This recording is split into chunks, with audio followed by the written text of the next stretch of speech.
Stop feeling like a fraud. Zen wisdom for inner peace, sleep. Right now, a restless, trembling vibration is humming steadily along the absolute bottom edges of both feet and through the flat pads of your toes. It feels like a faint, persistent shudder in your very foundation. A physical sensation of balancing on a narrow, crumbling ledge where a single misstep will reveal you to the world. This is the distinct somatic imprint of professional imposter syndrome, the chronic, exhausting dread that despite your years of continuous execution, your achievements are merely a series of lucky accidents, and you are destined to be exposed as an absolute fraud. Your mind is operating at a high, defensive velocity even in the dark, meticulously replaying your daytime contributions, anticipating criticism, and analyzing your performance as if you must construct a flawless defense before you can safely rest. You are carrying the weight of a solitary performer whose survival depends on never showing a single structural flaw. The quiet shelter of your room is adjusting to the damp autumn evening, providing a cool, unmonitored space where the constant demand to prove your competence can finally drop its momentum. Outside, the steady rhythmic roar of the mountain river rushes through the deep canyon below, while a low mist settles heavily into the valley, wrapping the tall timber framing of the village in a slow, silent moisture that requires no deliberate alignment.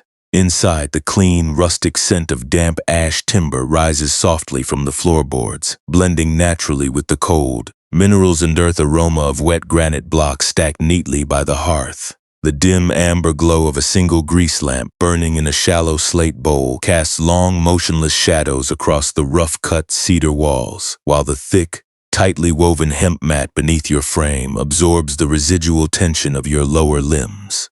The unrefined, cool texture of the linen sheets beneath your ankles begins to draw the defensive heat away from your soles, gently inviting your toes to uncurl. If it feels right, take a slow breath, letting the heavy framework of your legs sink completely into the bedding, allowing the complex evaluations of your professional role to remain suspended in the mist outside.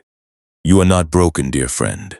What you are tracking in this restless, trembling vibration along the flat pads of your toes is not a personal failure, nor is it proof that you are an accidental fraud who has managed to deceive everyone around you. The profound exhaustion you carry tonight is a wise, somatic message, a clear physical signal that your system has simply grown weary of treating your daily work as a solitary, fragile performance that must be defended through endless vigilance. Tonight, we will not force the mind to be silent, and we will not demand that you immediately locate absolute confidence before your body is permitted to rest. You do not have to solve your whole life tonight, and you do not need to fix your professional standing before your ankles are allowed to let go of their brace. Right now, nothing is required of you now, and you are safe enough to soften. There is a liberating, beautiful paradox within the heart of Buddhist insight that addresses this specific panic of exposure through a surprising truth. We live under the persistent illusion that our safety is achieved by carving out an isolated, permanently unshakable identity, a solitary self that can take absolute credit for every success or absolute blame for every mistake. We treat our career as a fragile footbridge that we must support entirely on our own shoulders, fearing that if we show a single weakness, the entire structure will collapse into the gorge. But the ancient wisdom of the Zen tradition reveals that true stability is found not by perfecting a solitary performance, but by recognizing that you have never been separate from the massive foundation beneath you. This is the mystery of the unpinned mortise peg, a single ashwood dowel rattling faintly within a walkway joint. Does not mean the immense granite plinths holding the bridge are about to slide into the river silt. The suffering does not come from the small rattling of your self-doubt. It grows from the habit of treating that loose peg as if it were the entire foundation of your life. Maybe you have felt this too, the sudden, visceral dropping in your chest when an unexpected piece of professional feedback or an ambiguous message makes you feel as though your entire career is standing on a loose platform.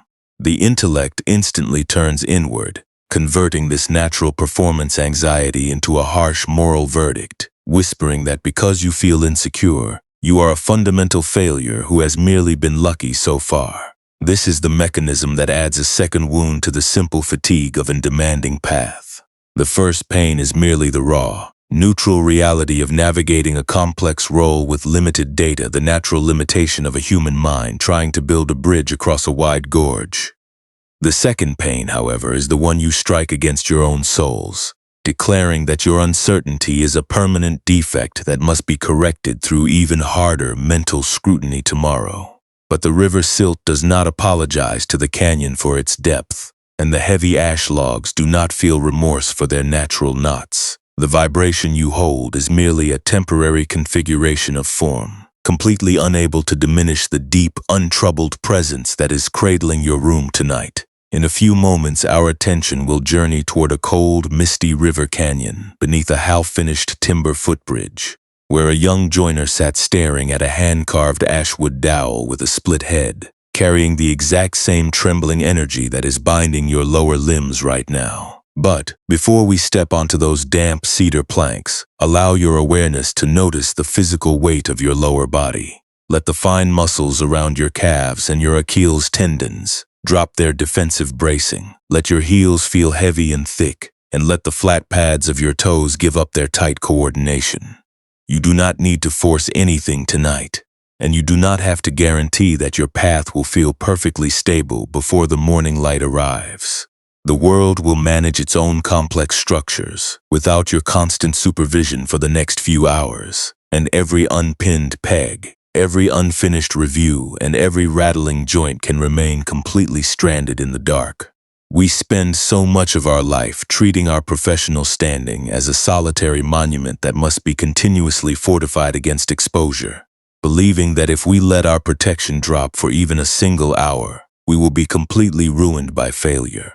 We evaluate our stability by the tightness of our grip, and then we wonder why our lower legs feel like cold iron when the daylight fades.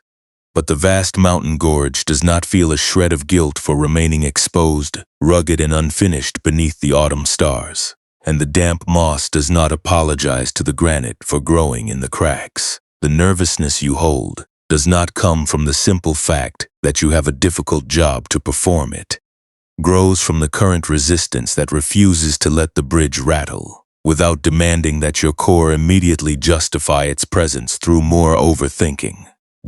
Let another breath arrive naturally, without you needing to measure its velocity or prove its alignment. Let it move directly into the tight channels of your lower back, down through the back of your thighs, and deep into the very center of your soles. You are nothing more than a living form resting in a quiet room, completely free from the metrics, expectations, and protective enclosures of the waking world. In the deep silence that is growing between us, the cool canyon air is moving through the wet wood outside, requiring no final justifications and demanding no perfect confidence before it offers you its peace. Let your awareness sink into the simple, unrefined texture of the linen beneath your feet as we prepare to step onto the damp timber walkway, where the keeper of the bridges is waiting to show us how to let the foundation hold us. Deep within the damp, emerald-shadowed chasm, where the mountain river carved its thunderous path through the ancient slate, the air hung heavy with the clean, cold scent of wet granite and river silt. In this hidden canyon, beneath the massive, mist-slicked timbers of a half-finished footbridge spanning the white water, a young joiner named Kenji worked with a restless, continuous trembling that stayed concentrated entirely in the soles of his feet. His days were consumed by a quiet but agonizing internal warfare. Having been appointed as the secondary craftsman for this crucial mountain passage, he spent his evenings crouched by an oil wick, repeatedly checking his joinery diagrams and remeasuring his timber cuts, utterly convinced that his inclusion among the master builders was a terrible mistake. He lived in constant terror of a sudden inspection, replaying every minor adjustment he had made during the day, believing that his skill was an accidental pretense, and that the very next footprint on the walkway would reveal his incompetence to the entire province. Every night, long after the heavy broadaxes had been laid to rest in the tool chests, Kenji's lower limbs retained the rigid, defensive leverage of a person balancing on a crumbling cliff. He treated his structural contributions not as a collective effort supported by the earth, but as a fragile, solitary performance that he had to defend through unceasing vigilance. He filled his awareness with complex calculations of failure, interpreting the natural groaning of the green logs as an immediate proof of his hidden deficiency. Yet, the more frantically, he sought to secure a perfect, flawless alignment through mental repetition, the more disconnected and ungrounded his foundation felt, leaving the flat pads of his toes locked in a perpetual curl that refused to let his weight settle into the floor. The master carpenter of the gorge bridge was Jisho, an elder whose forearms were ropey and scarred from decades of hewing rough timber, and whose slow, deliberate stride held the absolute, unshakable mass of the river cliffs. Jisho did not offer abstract architectural lectures or deliver formal praise to the apprentices who squared the logs, choosing instead to spend his twilights walking the lower scaffolding or inspecting the framing joints with his bare palms. He had been quietly tracking the progressive freezing of Kenji's posture, noting how the young man always stood on the very tips of his toes when the master approached, and how his breathing remained shallow, rapid, and braced, as if he were constantly waiting for the structure to drop beneath his frame. On a twilight when the autumn mist began to pack the canyon walls in a thick gray insulation, leaving the roaring water below sounding muffled and distant, Jisho called the young joiner to the lower staging platform. The workspace was intensely quiet, save for the slow drip of moisture from the cedar beams and the cold draft rising from the river stones. On the dark oak bench between them lay a hand-carved ashwood dowel, with a split head and ordinary, unpolished mortise peg that had been shaved slightly too thin during the afternoon framing, causing it to sit loosely within its bracket. Kenji stood near the bench, the soles of his feet vibrating with an intense, familiar panic, his intellect instantly spinning an elaborate explanation to justify why the pin had slipped, preparing a defensive brief before the old master could accuse him of ruining the bridge. The elder builder did not lift his iron mallet, and he did not voice a single word of reprimand regarding the day's progress. Instead, Jisho reached out, rolled the loose ashwood dowel across the grain so it touched the young man's trembling fingers, and asked Kenji to consider if the footbridge was held aloft by the absolute perfection of that single unpinned peg, or if the massive granite plinths rooted 50 feet deep into the riverbed were already sustaining the canyon long before the timber was ever brought to the site. Kenji looked down at the small piece of wood, the cold, wet grain of the ash cooling the frantic heat of his palm, his breath catching deep in his throat with a sudden, visceral wave of emotional recognition. The dowel had not caused the bridge to lean, rather, because it was designed to sit within a dynamic interlocking system of shifting logs and changing moisture.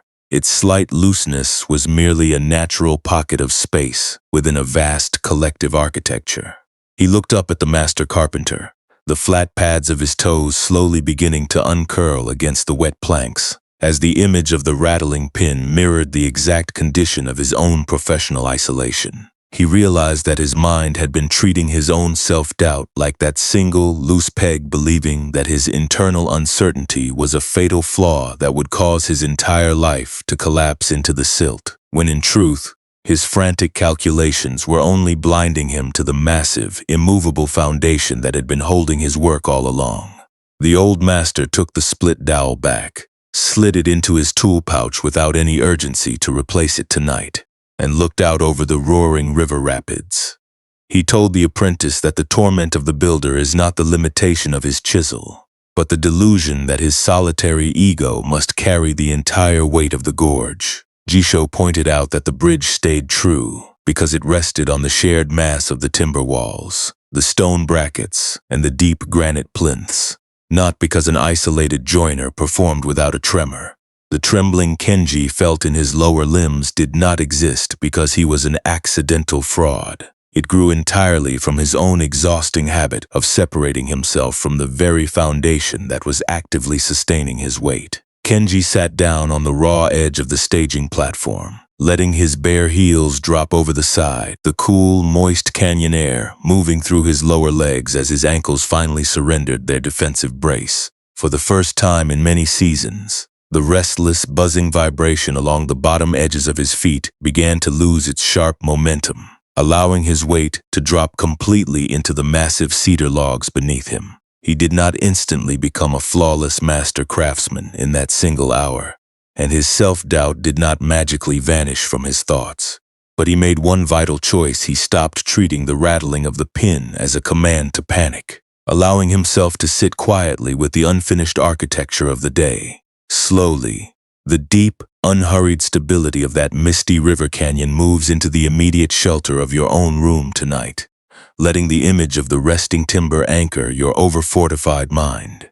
You have been lying awake, replaying the metrics of your competence, counting the loose pegs in your performance, and letting the fear of exposure convince you that you are standing on a platform of sand. You have believed that if you do not maintain a flawless, solitary defense, your entire career will drop into the dark. But the massive, interconnected floor of your true nature remains completely undisturbed by the small rattling of your thoughts. Let the dowel rest in the pouch, allowing your awareness to slide downward into the heavy, immovable reality of the ground beneath your frame. This reflection on the hand-carved ashwood dowel and the misty lower staging platform is not telling us to numb our natural care for our livelihood, nor is it asking us to become cold, detached machines who do not feel a genuine desire to perform our roles with skill and integrity. It is not an instruction to erase the real, visceral vulnerability that surfaces when we step into an environment where our contributions are evaluated, or where a slight unexpected variation in our performance makes the soles of our feet vibrate with sudden insecurity. Instead, it is revealing something much quieter, a soft shift in our internal perspective that allows us to navigate our professional commitments without transforming our lower limbs into a constant emergency brace. The persistent, restless trembling that vibrates through the flat pads of your toes tonight does not manifest simply because your responsibilities are significant or your environment is demanding. The deepest suffering takes root when the intellect insists on treating every small, rattling pocket of self-doubt as an absolute confirmation that your entire life is an accidental fraud about to fall into the river silt. When we look at this pattern of professional performance anxiety through the simple, immediate language of Buddhist insight, we see that what we traditionally call attachment is actually that frantic, defensive clenching that insists, until I can guarantee that every single cut of my chisel is flawless and universally praised, my foundation is forbidden to drop its weight. It is the exhausting habit of using total hypervigilance as a false metric of stability, desperately trying to preempt every potential criticism just to prevent the terrifying sensation of exposure. We treat our professional worth as an isolated timber footbridge that we must carry entirely on our own narrow shoulders. And when a single joint rattles, we experience the desperate emotional state of craving the endless Latinite mental loop that tries to force the unpinned peg into alignment through sheer force of overthinking. We mistake our temporary, changing thoughts for the permanent substance of our reality, forgetting that a loose dowel sitting in a bracket cannot diminish the massive granite blocks anchored 50 feet deep into the bed. An ashwood pin left sitting loosely on the dark oak bench cannot collapse the passage across the chasm. No matter how many winters you spend replaying your edits in the dark, the day's construction has already ground to a halt. The broadaxes have been locked away. The canyon has settled into its thick insulation of mist. When we lie awake burning our remaining internal energy to maintain these frantic, protective calculations, we are participating in a quiet psychological process that adds an entirely unnecessary second wound to the first. The first wound is merely the raw, neutral reality of a complex human life, the natural limitation of managing an unmapped path with incomplete data, navigating an ambiguous review, or feeling the simple fatigue of a demanding assignment. These occurrences are genuinely heavy, but they belong to the basic, unpreventable weather of our daily work. The second wound, however, is the one we strike against our own souls when our thoughts turn inward and declare, because your joint is rattling and your confidence has slipped, you are an absolute failure who has merely been lucky so far. Let this quiet realization sit directly next to the trembling vibration humming along the bottom edges of your feet right now. Consider what happens when we replace that desperate desire for a solitary, unshakable performance with simple, spacious awareness. This quality of attention is not a complicated academic discipline that you must study before your lower legs are permitted to soften. It is simply the capacity to look directly at the parched landscape of your professional worries, without allowing that dryness to dictate the depth of your immediate breath. It is the ability to observe the rigid restriction behind your ankles, to label it gently as the old habit of treating your life as an isolated footbridge, and to recognize that the rattling belongs entirely to the loose pin, not to the wide, interconnected floor that is holding you tonight. When you allow the dowel to rest in the tool pouch without continuously testing it against your value, you stop feeding the analytical frost that keeps your toes curled. You let the day exist in the past while you remain open in the present room.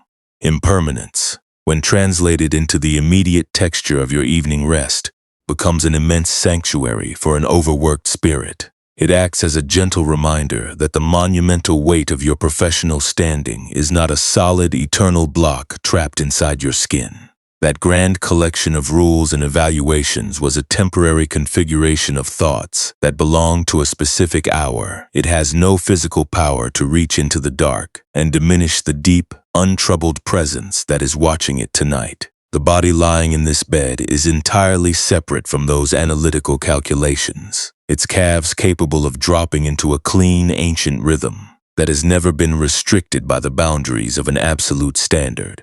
You do not have to force your current muscles to maintain a defensive freeze just to protect an intellectual platform that has already returned to the silence of the gorge. True letting go does not mean you stop caring about your craft, or that you pretend your self-doubt does not feel heavy.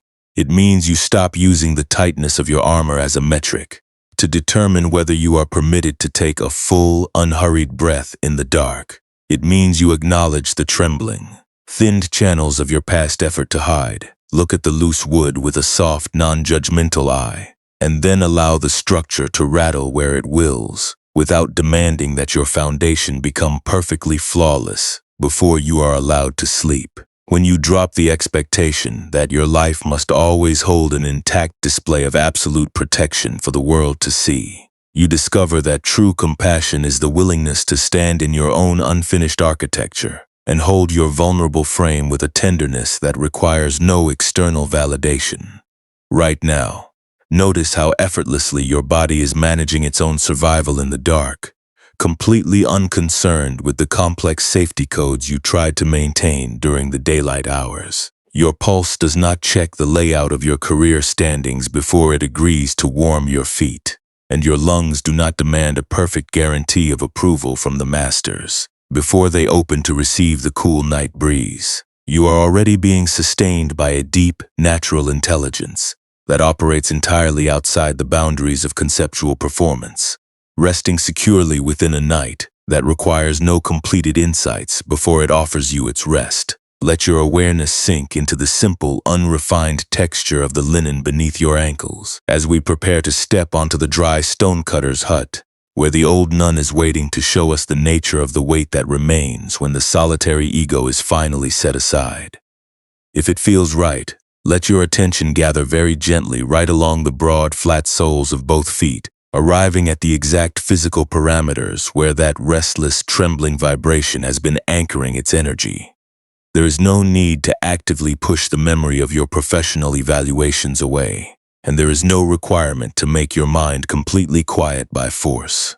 Simply notice the physical texture of the restriction, observing the stubborn, unyielding shudder behind your ankles, as if you were merely looking at a hand-carved ashwood dowel resting on a dark oak bench, without any urgency to hammer the pin or force the footbridge to instantly carry a massive legion of travelers. As you rest here in the deep, indigo-shadowed stillness of the late evening hour, perhaps you can invite a slow wave of softening to move through the deep muscles of your calves, your Achilles tendons, and the lowest chambers of your lungs. Let the small, rigid fibers surrounding your lower limbs drop their protective brace, allowing the ankles to loosen slightly open naturally, and let your heels feel heavy, as if they were dissolving into the damp, cedar-lined staging platform beneath your frame. There is no pressure to achieve a sudden state of profound emotional healing in this moment. And even just noticing that your foundation muscles still feel tight,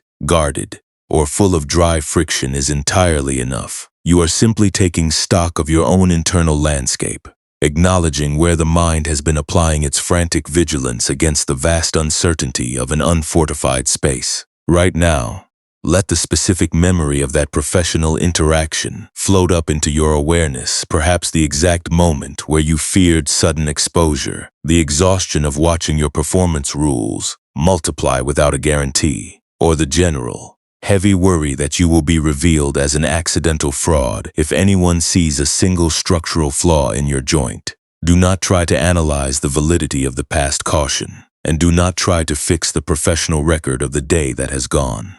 Instead, just name the emotional pattern that is currently tightening across your toes. You might say to yourself, very quietly, this is the habit of checking the mortise, or this is the old analytical frost trying to tighten the unpinned peg. Just by naming it, you are stepping out of the dark, urgent internal laboratory and standing beside Master Jisho on the damp cedar planks, looking at the loose wood from a place of unhurried safety. Imagine that your remaining worries about competence are like that loose ashwood dowel, its natural capacity having become hardened and unyielding from hours of continuous, dry hypervigilance. Look at its split head in your mind's eye. See how many times your thoughts have gripped that rough grain today, fixing your sight entirely upon the tiny vibration, letting that minor rattle convince you that your entire career is about to fall into the river silt. In this quiet space, if it feels comfortable, imagine taking that heavy, burning need to secure a conceptual certainty, that persistent wish to hide your natural vulnerability beneath a mountain of approval, and allowing it to rest quietly inside the hollow, dark vault of the container. You do not have to build a fortress across the chasm with your exhaustion, and you do not have to decipher the infinite mystery. You are simply setting the implement down on the slate counter, while you step back into your choosing body. Watch what happens to the internal space across your lower neck as you let the responsibility sit outside of your identity. Perhaps the image of the split, dry wood begins to change its texture under the steady, cool sweep of the autumn evening. Imagine the thick, sun-baked crust of oxidation beginning to soften naturally, its dark layers expanding, splitting and flaking away from the underlying timber under the gentle pressure of the damp air, leaving the unlined stone curb of your awareness completely clear and open beneath the surface. The faint, comforting aroma of river silt rises from the lower scaffolding, filling the room with a stable, grounded quality that has nothing to do with the forced execution of logic. The mountain does not collapse, and the floorboards remain completely solid beneath your weight, holding their space with absolute security. The dust on the table does not diminish the capacity of the stone to remain steady. It is simply a layer of sand in the room, entirely separate from the deep, unmeasured field that is holding you tonight. If your thoughts begin to drift back toward the market agreements, the expectations of the village elders, or the structures you wish you could fortify to prove your absolute worth, you can return to the simple, rhythmic expansion of your lower lungs whenever you are ready. There is no failure in a mind that wanders back to its protective spaces. The slow hiss of the grease lamp outside the window pane does not apologize for moving in the dark, and your memories are no different from that natural occurrence. They are simply configurations resting in your vast open hall of awareness, and they cannot permanently break your true self unless you choose to believe that you are the unpinned mortise peg. Nothing needs to be forced tonight, dear friend. You are not required to empty your heart of its frost through an act of sheer will, and you do not have to guarantee that your path will feel clear before the morning light arrives. You are simply a living form, letting the heavy, unalterable roles of the bridge builder rest on the table, while the unmoving dark continues to cradle your center, leaving your inner canyon wide, unanchored, and deeply at peace. Further downstream, where the canyon walls narrowed into an absolute throat of wet granite, and the roaring mountain rapids created a continuous, mist-filled hum that vibrated through the very floorboards of the shore, a solitary stonecutter's hut sat bolted to the dark ledge, Inside this small cedar-shingled workspace, the air stayed thick with the cold, mineral scent of crushed slate, wet river silt, and the damp ash firewood smoldering in a stone pit. Here lived Toru, an advanced mason who had spent a decade shaping the massive underwater foundation blocks for the mountain trail bridges. Despite his proven capability to carve stone that withstood the violent seasonal floods, Toru carried a relentless, buzzing vibration along the absolute bottom edges of both feet, an internal echo of an unyielding anxiety that he was a complete impostor. Every time a new bridge plinth was lowered into the white water, his chest would lock, and the flat pads of his toes would curl in a desperate, defensive grip, paralyzed by the conviction that his calculations were an accidental pretense, and that the river would eventually expose a hidden flaw, revealing his incompetence to the elders. This persistent dread had intensified to a state of sharp emotional crisis during the recent autumn floods. As the rushing waters carved away a bank of ancient clay, they exposed a deep, natural fissure running through the side of a massive granite footing Toru had laid 3 winters before. Although the bridge above remained perfectly level, supported by the immense, collective weight of the interlocking timbers and the canyon bedrock, Toru's intellect transformed the exposed crack into an absolute verdict on his entire life.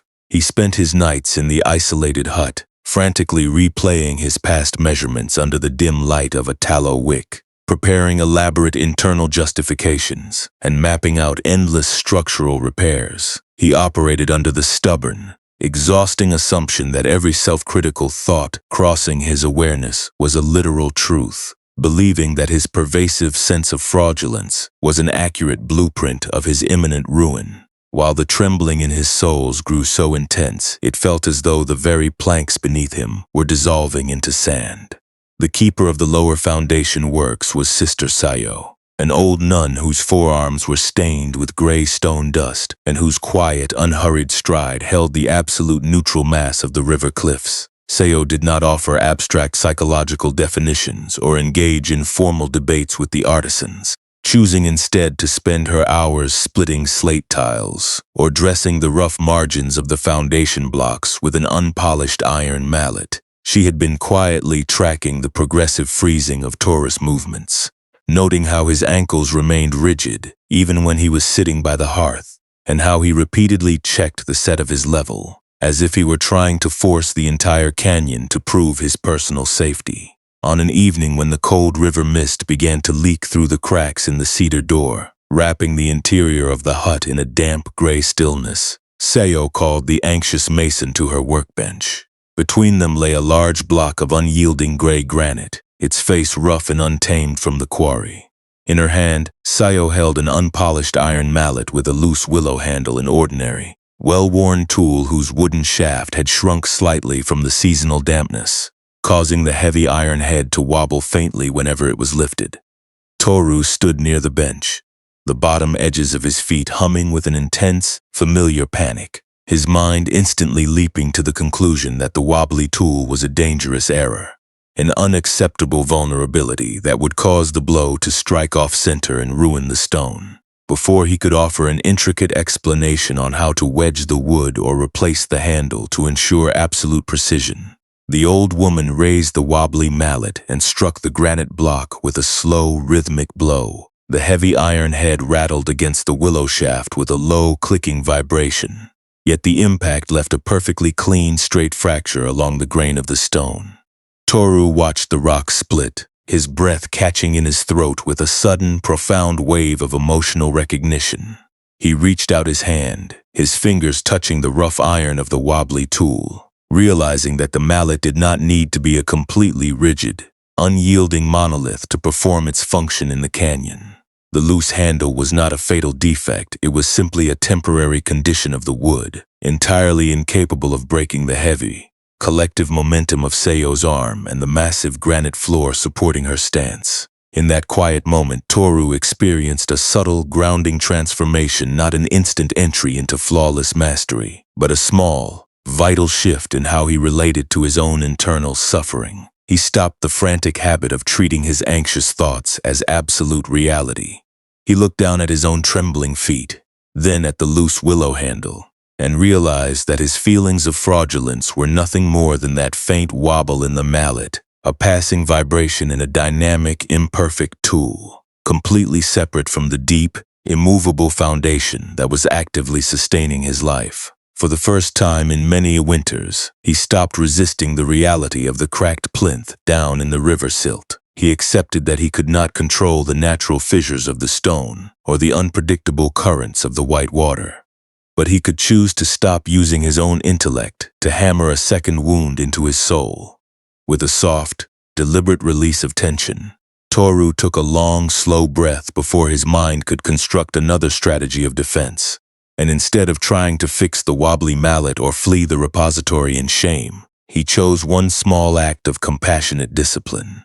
He walked out onto the slick, mist-covered staging platform, where a young apprentice was struggling to secure a heavy guide rope against the rushing current. Though his own lower limbs still hummed with a residual nervousness, and his hands were cold from the alpine draft, Toru did not allow the thought of his insufficiency to paralyze his frame.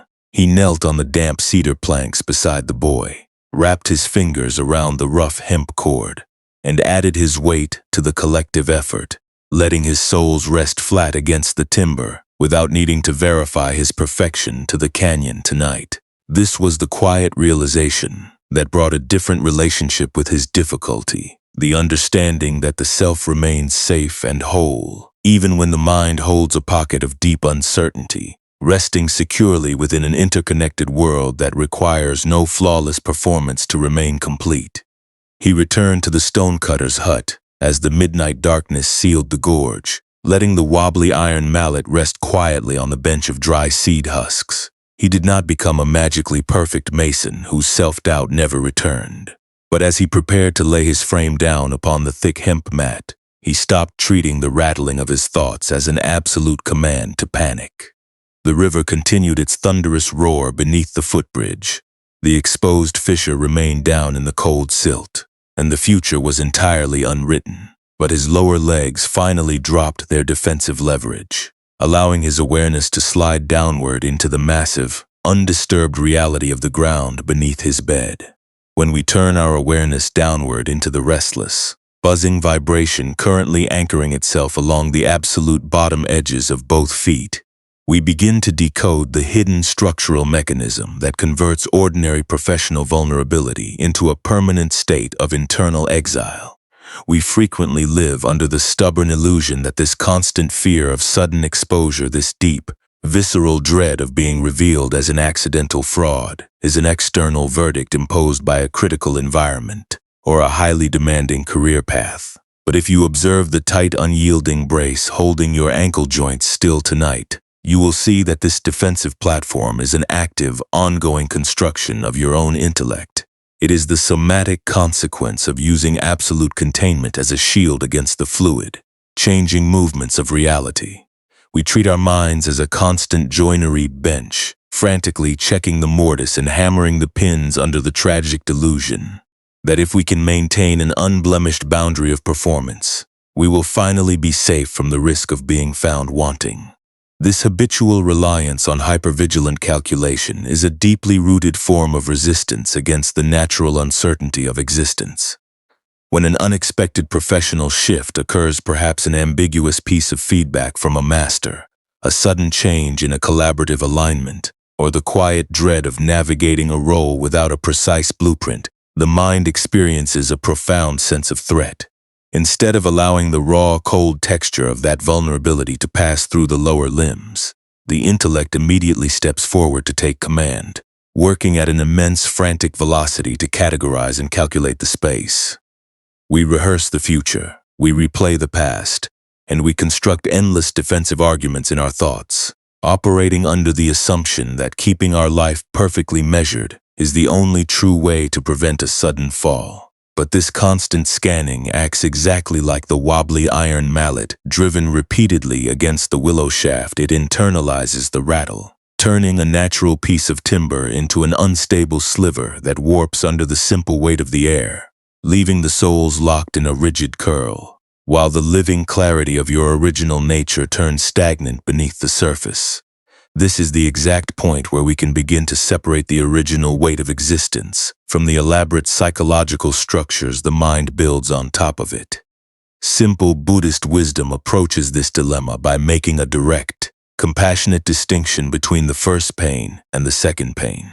The first pain is merely the raw, neutral impact of being a sensitive creature in a world constructed out of changing forms, temporary alignments, and natural human boundaries. It is the sudden arrival of an unexpected fissure in a foundation block. It is the raw sensation of realizing you must perform a role before your training feels complete. It is the simple, unavoidable sorrow that occurs when a professional path or relationship runs out of generative space. These occurrences are genuinely heavy, yes, but they belong to the basic, unpreventable weather of a dynamic life. We cannot control the arrival of the first pain. For the freezing river mist in the deep chasm does not ask the permission of the stonecutter before it passes through the cedar shingles of the hut. The true torment begins when our thoughts take that first pain and knead it into a permanent moral identity, actively constructing the second pain out of our own resistance. The second pain is the elaborate mental trial we host right along our soles and toe joints, where we translate a temporary pocket of professional insecurity into a definitive commentary on our absolute value. We do not simply notice that we are feeling tired or uncertain. The mind turns inward and whispers, "Because your joint is rattling and your confidence has slipped. You are a fundamental failure who has merely been lucky so far." We do not just navigate an intense period of professional transition, our thoughts declare. This unmapped path is proof that your core is inherently broken and incapable of finding a balance. This is the mechanism of turning a temporary pocket of stagnation into a solid identity, the unfortunate habit of mistaking a natural piece of willow timber for an eternal monument that must be forced into shape through even harder mental scrutiny.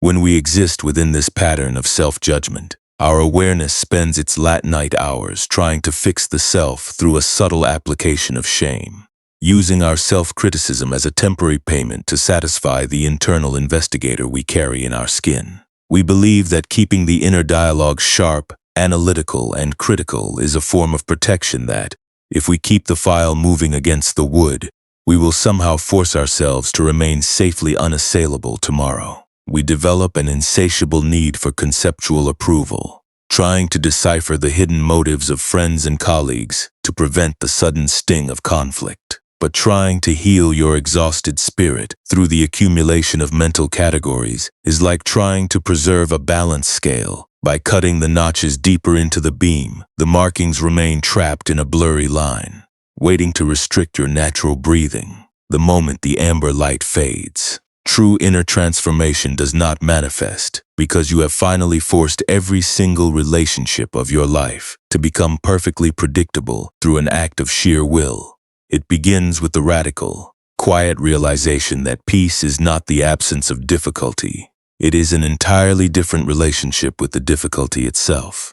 It is the willingness to stand by the cedar counter without immediately picking up the iron mallet to strike your own foundation. When you allow the reality of the unmeasured hour to exist without transforming it into an absolute verdict on your soul, you are stopping the second pain before it can plant its roots in your body. You are choosing to sit quietly among the crushed slate in the dark, letting the plain timber beam remain unnotched in your lap, and letting the inner room be vast, without needing to apologize to the universe for the lack of perfect clarity running through your foundation.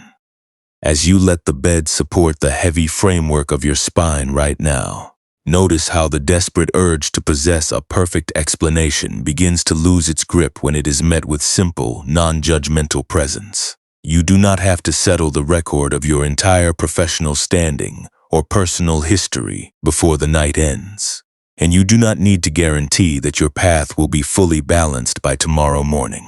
The path toward inner freedom does not ask you to become a magically perfect machine that never experiences the sting of doubt or isolation. It simply requires the very small, very steady discipline of noticing the heavy vibration along your soles, naming it as the old defensive pretense, and refusing to give its declarations the authority of truth. You are the vast, silent chasm that holds both the raw timber and the quiet grease lamp. You are not the wobbly handle that is currently resting in the dark. In a moment, this gentle insight will move even closer to the small, ordinary triggers of your modern life, showing us how to carry this soft hand into the waking world without guilt. But for now, let your attention sink down into the quiet, unmoving center of your lower frame. Let your toe joints and your ankle muscles expand outward on their own natural rhythm, taking up all the space they require in the indigo shadows, completely free from the narrow metrics of conceptual performance. You are safe enough to drop the protective armor right here, leaving your spirit as unmapped, smooth, and supportive as the unnotched wood before the first line of calculation was ever forced into its surface. Now let this quiet understanding step softly across the centuries, moving out of the silent mountain repository and directly into the small electric friction of your ordinary evening. The unpinned mortise peg and the wobbly iron mallet we have been exploring are not abstract concepts designed to live only within an old wilderness archive. They are the exact configurations of energy you hold down in your ankle joints and your deep foot muscles when you lie awake at midnight, staring at the blank screen of your phone, waiting for a text message or an analytical answer that might validate your choices or offer a temporary reassurance that you have not permanently failed the metric of human alignment. We live so much of our modern lives inside this structural hypervigilance, repeatedly checking our devices for an external confirmation of our safety, replaying a minor professional mistake or an unclassified interaction as if the sheer force of our anxiety could somehow rewrite the reality of our day. We perform the role of the unshakable guide during the daylight hours, smiling warmly while feeling an immense heavy thickness inside our chest, carrying the constant worry that we are fundamentally falling behind our peers, or that our true, unadorned self is simply not enough to sustain our place in the valley. You can begin to transform this exhausting mechanism right in the middle of the very moments that cause your breathing to shallow, recognizing that peace is not an allure-nothing victory, but a quality practiced in the smallest, most unexceptional slivers of the day. When you find yourself caught in the frantic urge to control a relationship, check your notifications for reassurance, or fear the absolute uncertainty of the future, you are fully permitted to pause. A single, slow breath taken before you offer an answer or look at your screen is a profound form of wisdom. It is a quiet, somatic realization that not every self-critical thought deserves your immediate obedience, and not every heavy feeling is an absolute command that must be followed into a Latinite internal courtroom. You can care deeply about the people in your life without gripping the heavy timber bridge so tightly that you tear the skin of your own spirit. You are simply stepping out into the wide room of your own presence, letting the dusty residue of your daily interactions pass over your mind without allowing it to compromise the permanent, load-bearing foundation of your true stone frame. Perhaps you have spent years operating under the hidden law that your right to rest must be bought with a continuous display of flawless execution, and that wanting to let your eyes close while your inner schedule remains unresolved is a form of guilt-ridden failure. We treat our rest as a luxury that must be earned through absolute competence, fearing that if we stop carrying the weight of the logs or analyzing our vulnerability, we will be left completely exposed in the dark. But the seasoned cedar does not feel a shred of remorse for holding only an unladen chassis, and the raw granite stones do not apologize to the ridge for letting their basin remain empty under the fog. You can rest without earning it first. Your exhaustion is not a moral debt that must be settled through hours of overthinking. It is simply the natural voice of an internal posture that has run out of vital energy from trying to push an overweighted cart through sheer force of will. It is entirely possible to navigate your modern daily realities, the unuttered arguments, the missed markers, and the uneven paths without allowing the lack of external validation to crush your own pelvic bowl. When we attempt to control the past or hide our natural fatigue through the continuous application of our own shame, we are acting like Toru before his fingers were uncurled, refusing to let the reality of the warping joist exist as a natural configuration of a vast, shifting world. True inner freedom begins when you allow your living biography to be offered to the universe with a loose, receptive hand. You can maintain your daily responsibilities, contemplate your growth, or rest your body with the simple, unforced presence of raw timber, letting the surface pattern exist without demanding that it match a standard of absolute perfection. The next time the creeping burning of exhaustion settles deep into your lower spine, when you find yourself comparing your hidden, tired routine to the manufactured triumphs of those around you, look down at the quiet weight of your own posture and take a slow breath. The goal you missed or the checklist you could not deliver is merely the external weather of a long, unpredictable human existence. You do not have to pretend the internal void did not feel heavy. And you do not have to force an immediate state of complete transformation before the raw edge of your exhaustion has even cooled. It is completely enough to sit with the uncertainty of your own unfinished healing, letting the irregular fragments of your day rest on the counter without needing to stamp them with the label of permanent ruin. In a few moments, the remaining definitions and standards of the daylight hours will dissolve entirely into the dark, leaving nothing but the vast protective space of this midnight room.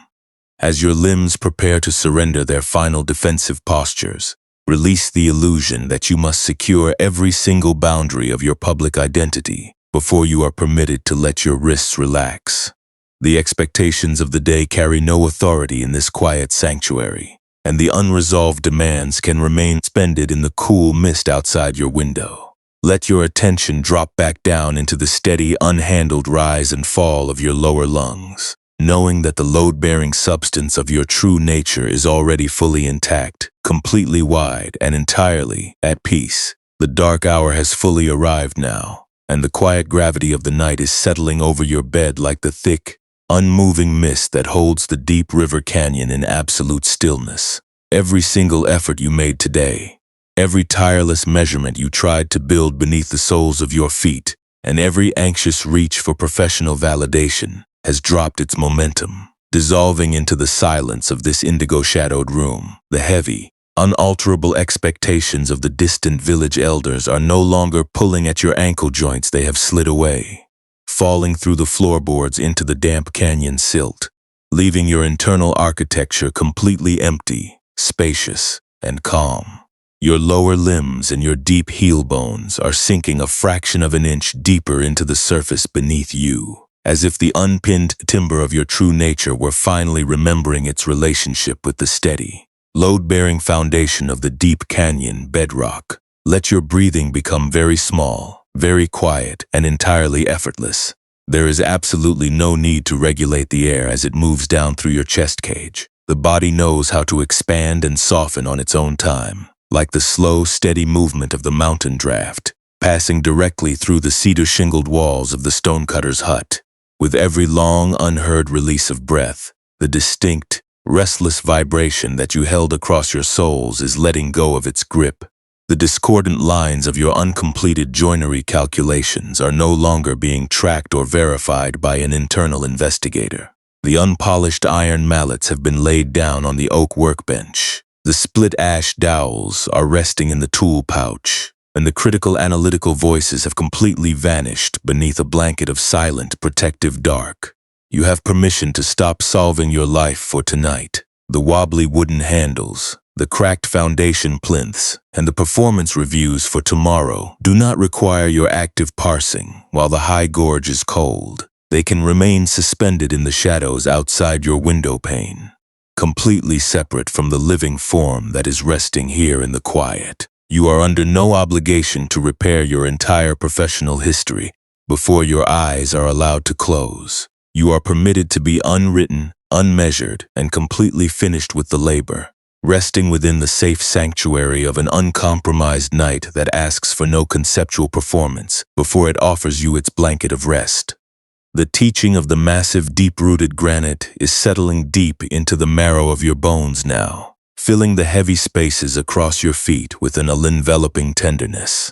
You are returning home to the pristine silence that was always waiting beneath your desire to secure a solitary, flawless execution. The vast, unmeasured awareness that cannot fall, because it belongs to the raw, uncarved floor of your own presence. Let the universe carry its own silent turning for the next few hours while your spirit drifts further away from the language of endless tracking and imposter anxiety. Your lower frame is loose. Your ankles are heavy like a dark slab of slate resting in the frost, and the still rhythm of the evening is cradling your weary body as you prepare to slide away into a deep, peaceful, and dreamless sleep. What if the ultimate safety you have been building so fiercely to earn lives, not in the perfect rigidity of a solitary joint, but in the absolute stability of massive granite boulders resting undisturbed in a windless forest bed beneath a midnight sky?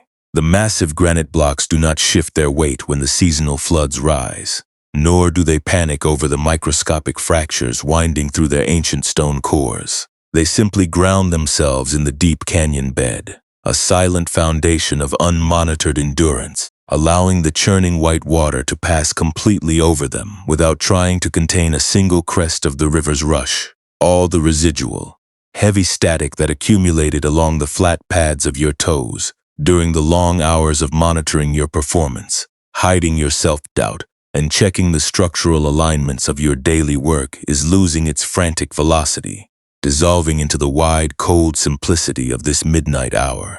The internal builder that keeps your ankles taut is running out of joists to measure, because there is no master left to please, no standard of absolute perfection to defend, and no dynamic law that requires your foundation to be flawless to stay secure. You are simply here, a physical form resting in the shadow, entirely separate from the public metrics, protective pretense, and performance anxiety you carried during the daylight hours. When we observe this restless vibration through a quiet and unhurried awareness, we discover that true inner safety is not a reward earned by successfully engineering a solitary, unshakable career. It is the radical, simple freedom of changing your relationship with your own uncertainty, allowing the wobbly handle to rattle within its joint without transforming that natural looseness into an absolute verdict on your existence.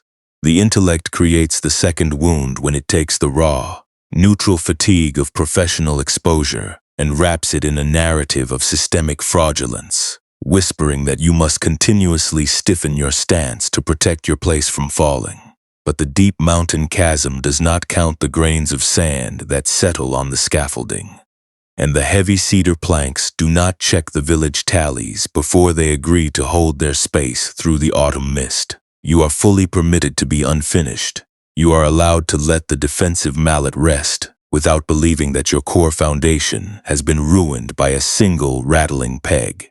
Think of how much vital energy has been spent in the late night hours trying to construct a flawless defense against exposure, replaying the moments where your confidence wavered, or trying to guarantee that your professional standing will be perfectly unyielding when the sun rises. That continuous mental architecture, that defensive looping, that treats every minor mistake as a dangerous ledge about to crumble, is the very weight that leaves your heels feeling so thinned and rigid. But tonight, the high gorge is quiet, and the stonecutter's workbench is still. The metric you missed or the validation you could not secure is merely a temporary configuration in a long, complex journey of human growth, entirely unable to alter the profound, load-bearing awareness that is cradling your lower frame right now. You do not have to finish aligning the bridge to be worthy of this hour, and you do not need to feel completely unshakable before you let your ankles yield to the dark. Let your focus drop even deeper now, leaving the narrative of your modern obligations behind and settling fully into the heavy, immovable center of your body. Feel the quiet mass of your lower limbs as they give their entire weight to the stillness beneath you, perfectly held by an ancient natural intelligence that operates entirely outside the boundaries of conceptual execution. The massive river plinths have held their level through countless changing tides, without needing to generate a single notch of progress to prove their utility. And your system is fully capable of resting in that exact same unlit security tonight.